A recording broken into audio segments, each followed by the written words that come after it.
Welcome to LifePoint TV.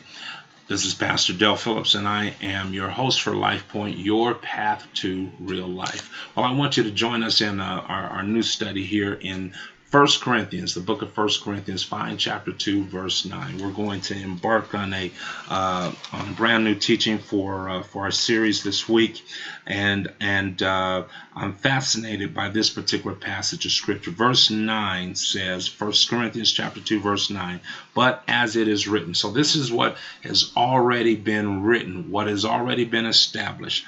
Eye hath not seen, nor ear heard, neither hath entered into the heart of man. Eyes not seen, ears not heard, nor has it entered into the heart of man. We're going to be dealing with those three elements.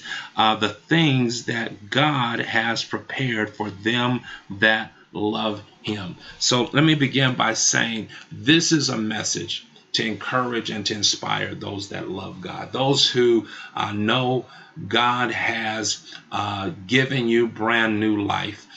We talk about our entire topic here on LifePoint is centered on teaching you practical points about life. So you know God has loved you enough to give you life. This message is for you, to help you and I to understand the things that we cannot see. Here we go. The things we cannot see.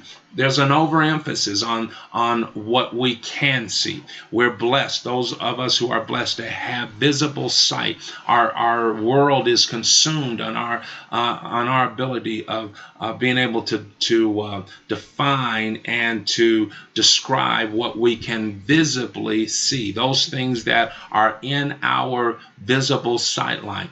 The things that we can hear are our physiology responds to the noises around us in the natural world. Our daily life is greatly impacted by the noise, the sounds that we hear. We adjust how we live based on those noises in our environment. So dealing with two very delicate senses in the human anatomy, our visible sight and our hearing.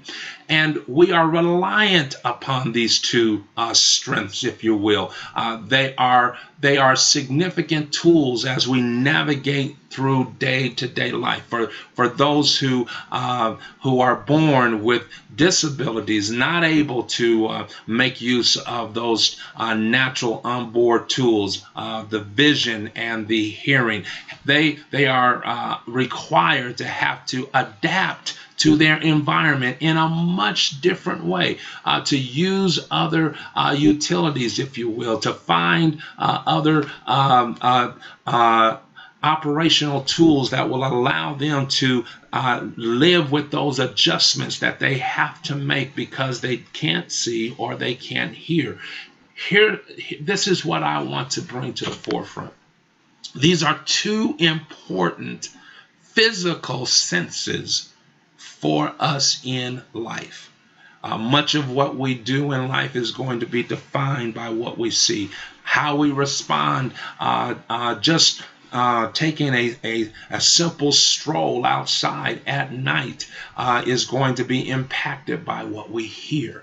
What we see, what we hear, it affects how we live. That is true in the natural, but it even has greater truth in the spiritual realm. And what God is saying to us here in this passage, and this is what we're going to unpack in this series, there are things that you cannot see, things that you cannot hear, that he has prepared for your life. And if visible sight and audible hearing is so important to us in the physical realm, how much more is it important for you to become aware of the things that you need to see and need to hear in the spirit? So I want you to stay with us in this teaching series as we continue in this discussion. This is Pastor Dale encouraging you to stay on the path that leads to real life.